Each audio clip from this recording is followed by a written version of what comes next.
so closely.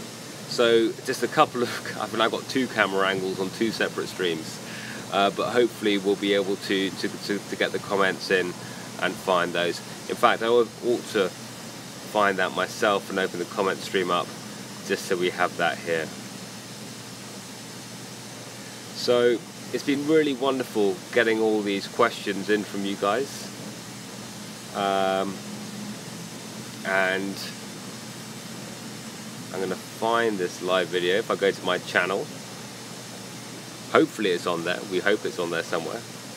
Right. Being on one's phone and doing this at the same time.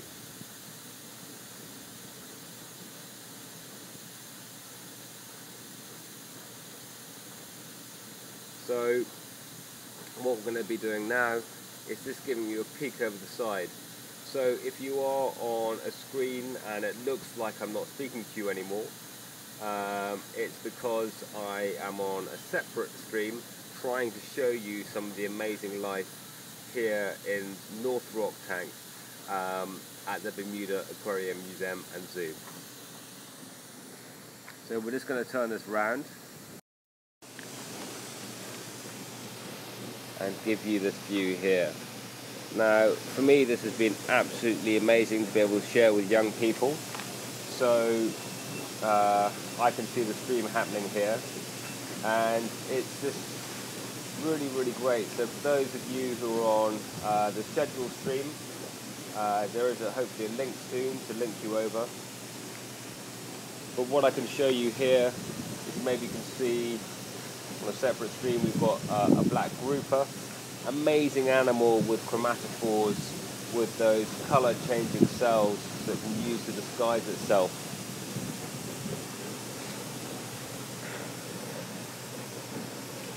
And if we go further down, and you might sort of lose me behind this post for a while, I'm going to start to show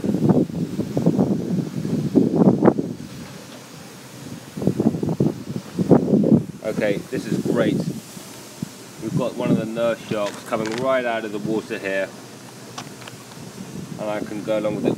What you might have been able to see there when that nurse shark came up was the fact that it doesn't have that big jaws-like mouth. It's in fact a bottom feeder.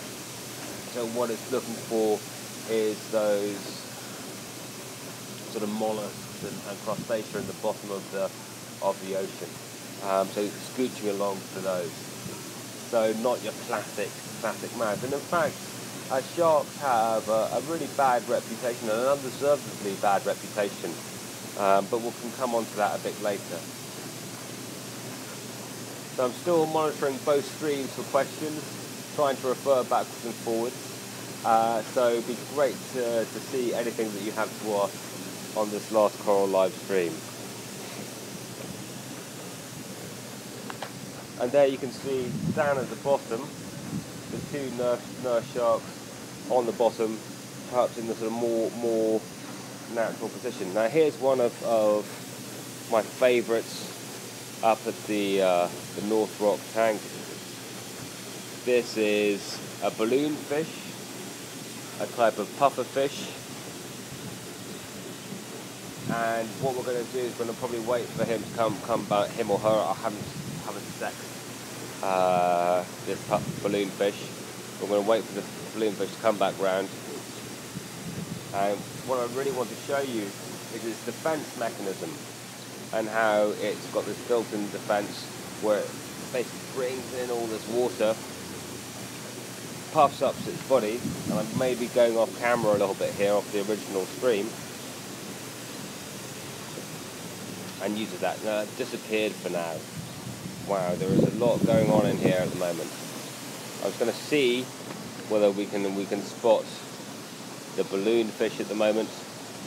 There it is.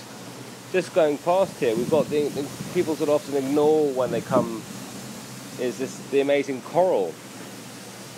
The soft coral here, the sea rod, and really supporting this 3D habitat and allowing a lot of other animals to flourish. Lovely nurse shark just swimming past here. Here's our balloon fish. great just to have spend time just watching these in this really amazing aquarium exhibit, one of the largest living coral exhibits in the world. And it's been great to be able to share the coral environment with many young people around the world. So I think we're just coming back, and I'm just going to give us a turn round, and we'll just come back, have a look at the questions that may have come up on here. So we've got this dual screen going. Okay, let's see how we can find it.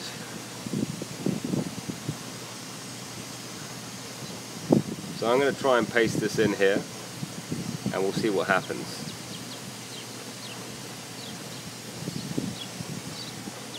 There we go.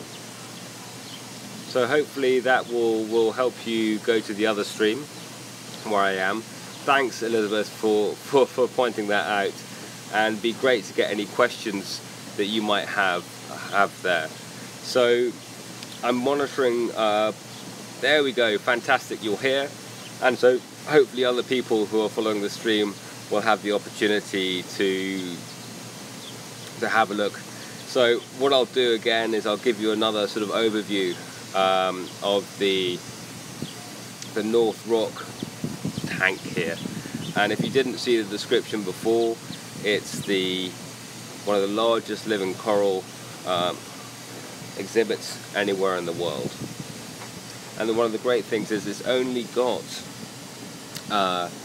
animals from the local area, so it's an open system. It's connected to the waters here in Bermuda, and so the seawater they've got in here is basically the same seawater that they would be experiencing in the wild. So that's a sort of awesome ability here in Bermuda to have that natural environment for the fish that we're about to see. So what I'm doing, if you're on the scheduled session, there's a link in the discussion thing. I'm just going to focus on that stream for now and show a few of the animals here at the North Rock tank at the Bermuda Aquarium, Museum and Zoo.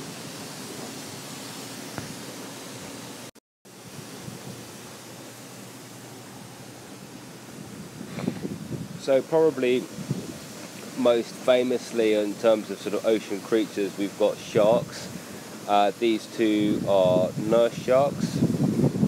We had one of them, just if you rewind replay this session, what you'll see, one of them came right up to the surface just a few minutes ago. And what you'll see if they come onto the surface, and probably also tell from their position at the moment, is they're bottom feeders. So they're looking for the crustaceans and mollusks living at the bottom of the sea, and sort of in the sediment, as you can see down here, and eating those up. A rather more sort of aggressive looking predator, and the surface here at the tank is a little bit reflective. So I'm just going to see if I can show you without falling in. And no, it's just not really working for us. There's a barracuda, giant barracuda, just down here. You can really see the sharp teeth and the streamlined shape of the barracuda. I'm hoping it's going to come out of the shadows so I can give you a little look. Now these bigger silvery fish swimming past at the moment, these are jacks, horse-eyed jacks. And we've got the silvery colour, very, very common in what we call pelagic fish. So pelagic from the Greek for ocean. And these are open ocean animals, but they're coming to the coral reef because of the abundance of life here, because this is where lunch is. There aren't any herbivorous or classic prey fish for the jacks here. They're in a separate tank than in other tanks in the aquarium, because this is not sort of like the hunt live in the aquarium. Is trying to keep a nice sort of exhibits to demonstrate the different animals that live on the reef. Lovely, lovely blue angel fish further down there. Blue angelfish is a spongivore, so eating the sponge around the reef. We've got a few chub and grey snapper as well. You can see further down there we've got grunt. That lovely yellow fish down there is a grunt. And I'm hoping that the balloon fish, which we were speaking about earlier, is also somewhere around. At this time of day we've got quite a lot of reflection off the top. but we'll just have a look. Also, just to point out that, we talk about these big fish and the sharks and all that kind of stuff. This animal here, this sea rod coral animal, is hugely important, and often it's easy to pass over when we've got all this movement and colour and shapes and everything else, but hugely important in creating this 3D habitat that supports 25% of all marine life. So I've been wandering around a bit. I'm just going to sit down now with this on the over the pool and see if any questions have come through.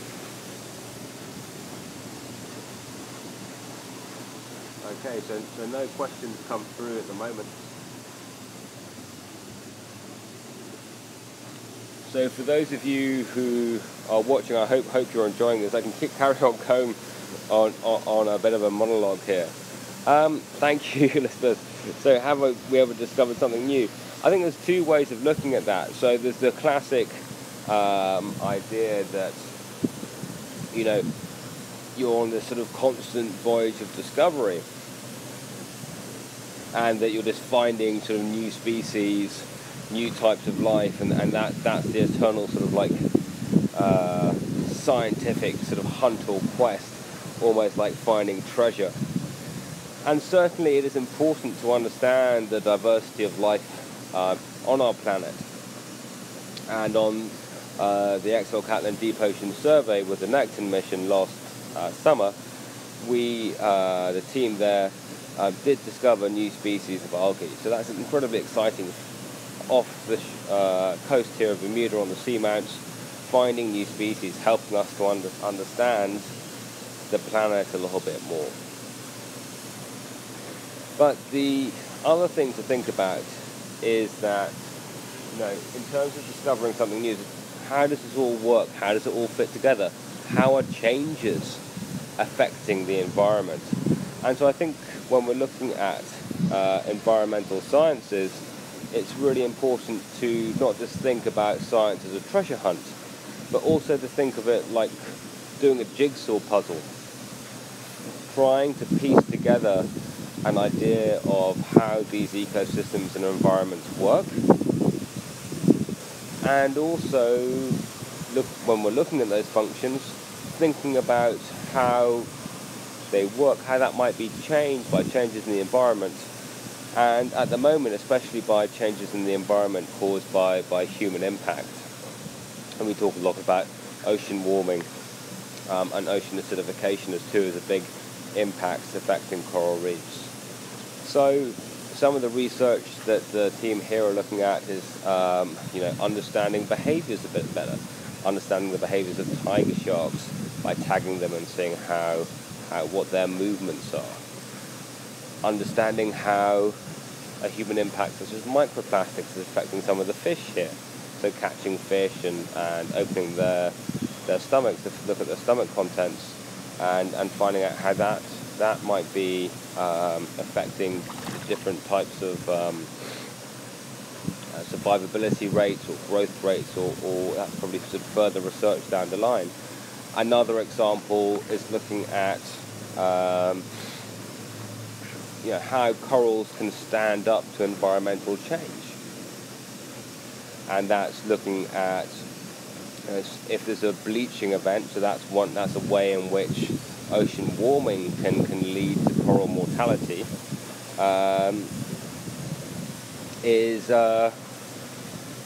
Is looking at sort of those corals, how do some corals stand up to it better than others, and looking at what the properties of those corals are. So there's two different ways in looking at new discoveries, one of which is helping to build this sort of giant puzzle of understanding how the planet works, and the second is that sort of that treasure hunt type. So, another question coming through. What have you learned about marine life since you started this? And we've got sort of what made you want to explore the coral reef. I mean, I've been hugely lucky in being involved on a number of marine expeditions, helping with the education outreach side, and it's been an absolute delight to work with scientists and for me, I just referring back to the words of the question. Learn about marine life. What have I learned about marine life? I mean, I've learned how amazingly bonkers it is. A lot of the rules that you sort of think for life on land, you've got to sort of pretty well throw away. So anything you sort of learn in the science classroom. So, for instance, with coral, hard coral, what have we got? We've got an animal that makes a mineral structure that has a vegetable, i.e. an algae, living inside it called Susandelli. So that's already quite weird. It's an animal that has a vegetable, plant-like algae inside it that gives it sort of 70 to 90% of its energy. That's already pretty weird. You add into the fact there that, you know, corals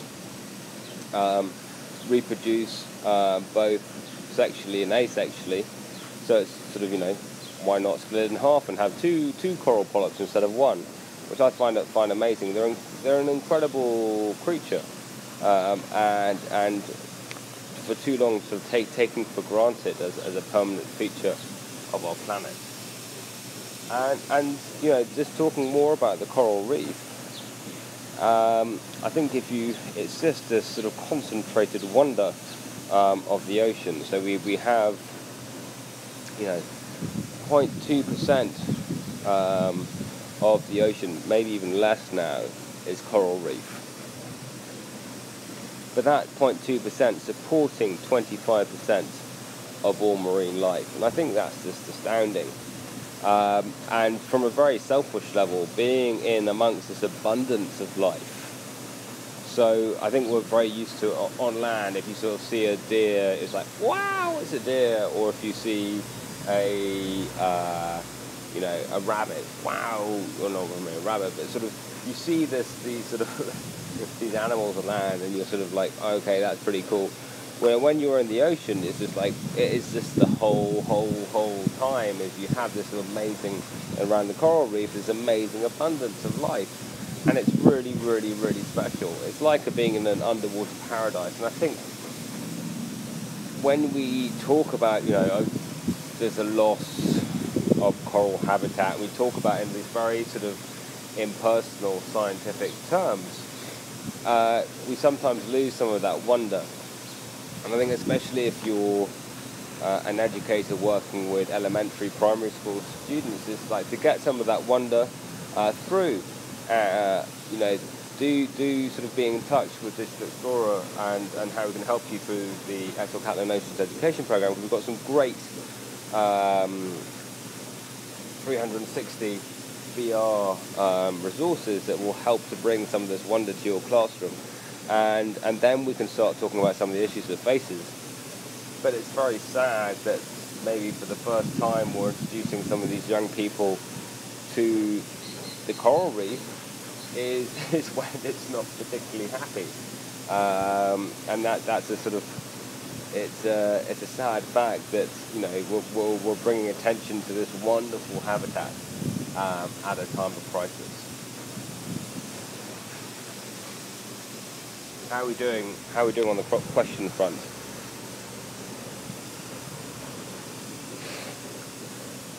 In terms of harm, wow. So I think the classic sort of like, are you going to get eaten? These guys, sharks, are sort of classic on the high up on the are you going to get eaten front.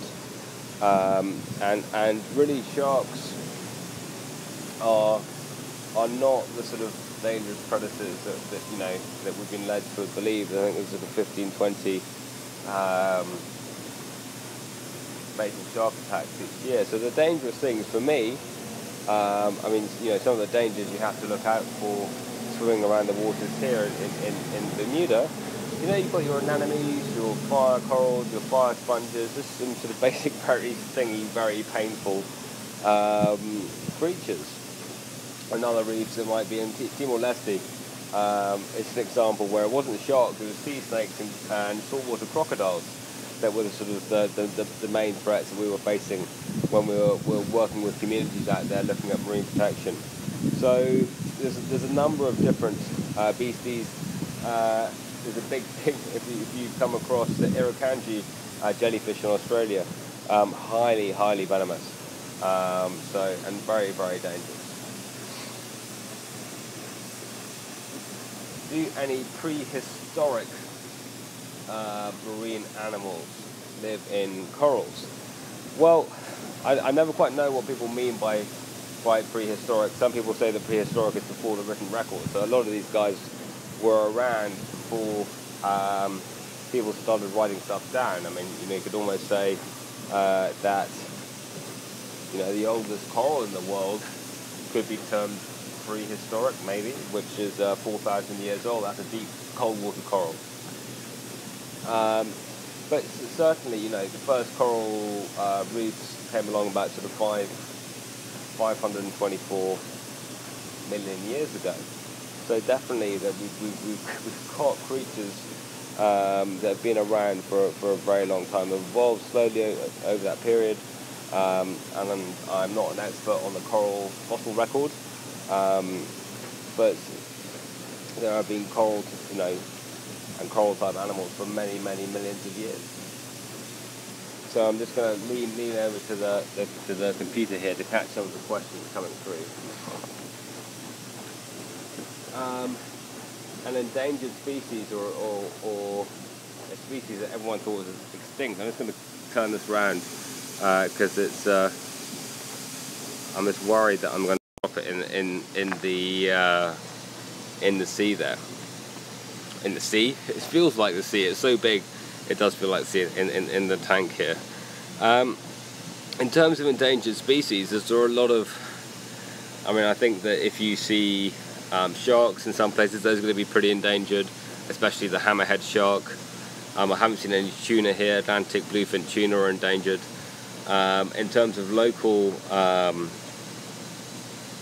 fish species, I haven't been out enough, unfortunately, over the past few days to see that. But there are a few endemic species that's been lovely to see, the Bermuda bream and the Bermuda anchovy. So endemic species are always going to be a little bit more under threat because they don't exist anywhere else on the planet.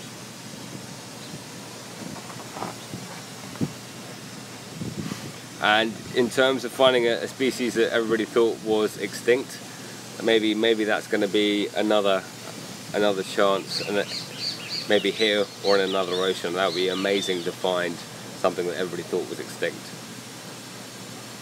Favorite part of my job? Wow. I'm very lucky to have the privilege of seeing these wonderful environments, and often quite fragile environments. The reef here in Bermuda, a bit further north, a bit more seasonality in the climate here, which means they have been spared the sort of the worst ravages of bleaching that have been seen on a number of reefs around the world. But favorite part is being able to create resources, to share, to create an idea of what these places are like, and share them in the classroom. I think it's unfair for students not to have this knowledge about their wider world if they're going to make proper decisions about their futures. So the next generation have a choice. How many degrees warming is acceptable? Is it 1.5? Is it 2? Is it 5? Is it 6? Whatever. And to know what impact that's going to have on places like the reef, I think is very important.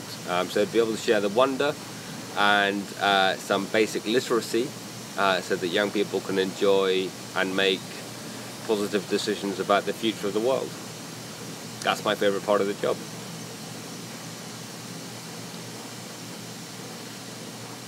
So I'm just keeping an eye on this stream just to see if anything else comes through at the moment.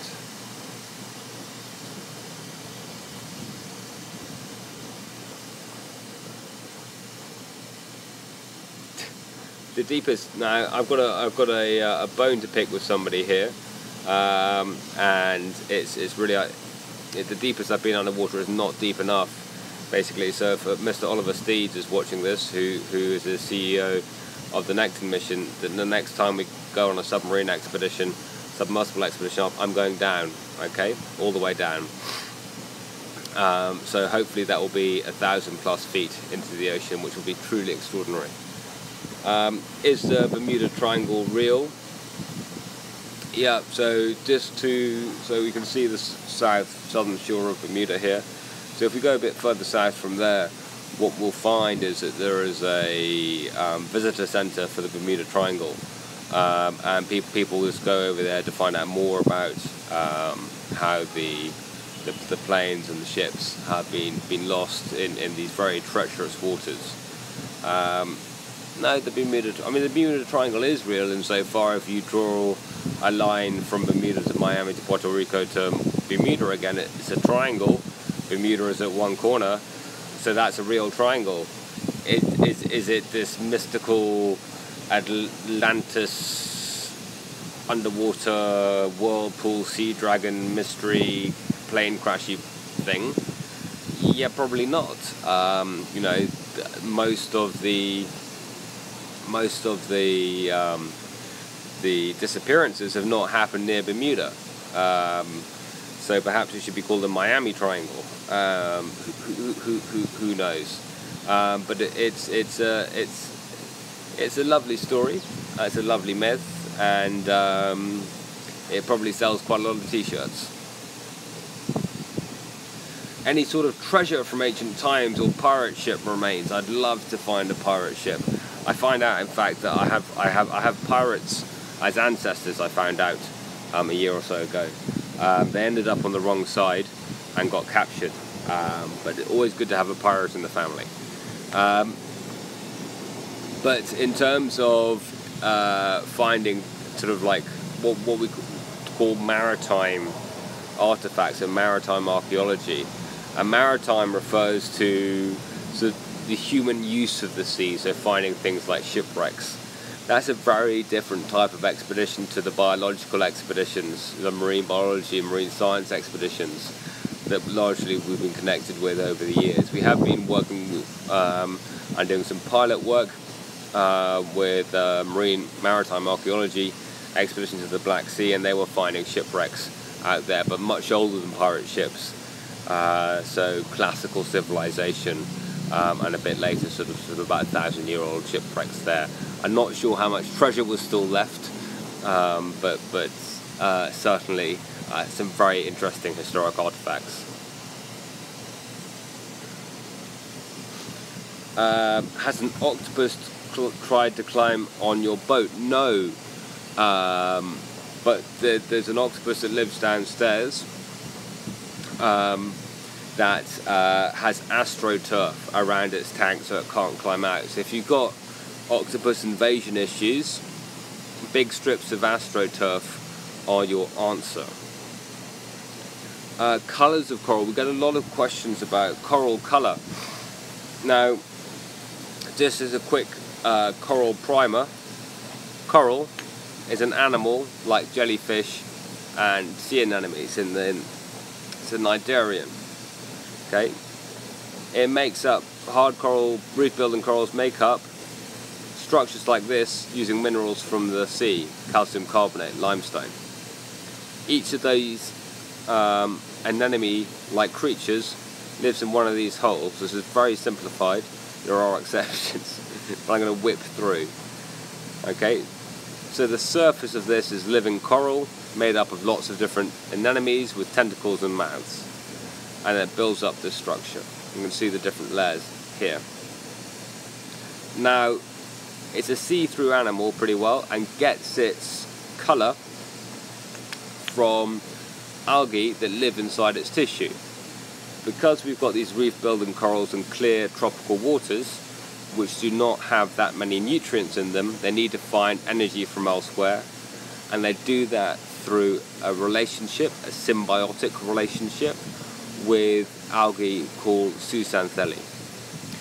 And that's where they get their colour from. So the colours you see in coral are those reddy, greeny, brown, yellow types of colours, those types of colours that we associate with seaweed. Okay, so maybe a little bit of purple in there, but mainly those seaweedy type colours is what we see for coral. So those are the types of colours that you see on the reef. If you're seeing brighter colours, blues and reds and oranges, then that's probably going to be sponge. And sponge is something that looks more like this guy. Okay, that's more spongy, and the coral you saw before. Weather is, of course, a question just come in. How does weather affect expeditions? Weather has a massive impact on expeditions. I've been told every single day during our stay here in Bermuda that we've had incredible good weather. We've been able to get out, we've been able to show people the marine environment, both here at the Bermuda Aquarium and also over on the nature reserve with the Bermuda Zoological Society at Trunk Island. So it's been really fantastic to be able to share with this decent weather these environments. If there's bad weather, and I've certainly had my fair share of bad weather on expeditions, and normally you're locked inside and doing the outreach, not locked, but shut inside with a cup of tea just to keep you nice and warm, and doing most of the outreach from inside whilst there's a hoolie going on the outside.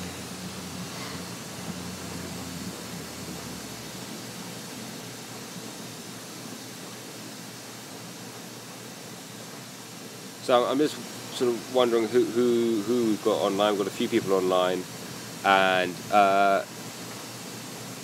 good luck on the Future Explorer. Well, thank you so much. Well, a big wave. What's do we have a class name I can give a shout out to?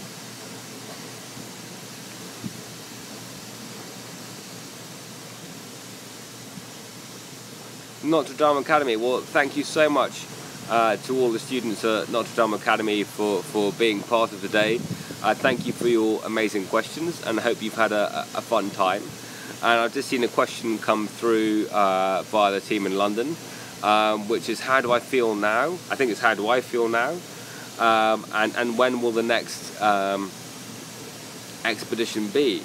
So it's great to be able to share the wonders of the coral environment with so many young people. So very happy that I think we've reached 10,000 young people across the world, and we've done workshops at 4 schools here in Bermuda. So it's been great to be able to give young people that opportunity to learn a little bit more about the marine environment. And really that's a big thanks to the partners that we've been working with, XL Catlin, the main education partner we've been working with for many years. And then here in Bermuda, the Bermuda Aquarium Museum and Zoo, where I am now, they've been absolutely fantastic, helping out with logistics, bringing some of their staff to be speakers. It's been really amazing. Down the road at the Bermuda Institute of Ocean Sciences, again, great support, and great to have their speakers on some of these YouTube live sessions as well. And a big thanks also to Blue Wave, who've got us connected and meant that we've been able to share this amazing place, Bermuda, and Bermuda's marine environment with thousands of young people around the world. So that's been incredibly special. And a big thanks also to the team in London, who've been making sure that you have been connected up properly and you're on the right sessions. And of course we've had some really lovely sessions from some star marine scientists back in the UK at the University of Exeter. So I think that was Steve and Jamie, so massive thanks to them too. So it's been wonderful. I think and in Monaco and Alex Van in Monaco. Sorry, I've probably been my head too long in the sun over the past. That's not what people want to hear in a sort of rainy or cold London. I hope it's not raining in London. Apparently the storms are coming here, so we're flying out just in time to miss the storms. But I know we've got a few minutes left if there are any questions. Otherwise, we're going to sign out from a great 2 weeks in Bermuda, and a lot of thanks to a lot of people who've made this all possible.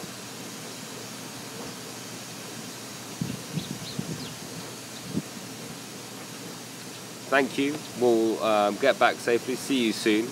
I think that was to me. But thank you very, very much for being involved in YouTube live sessions as part of Exel Catlin Coral Live this year. It's been fantastic having you. So it's a big goodbye here on this stream in Bermuda, and I think I'm going to finish off the second one as well.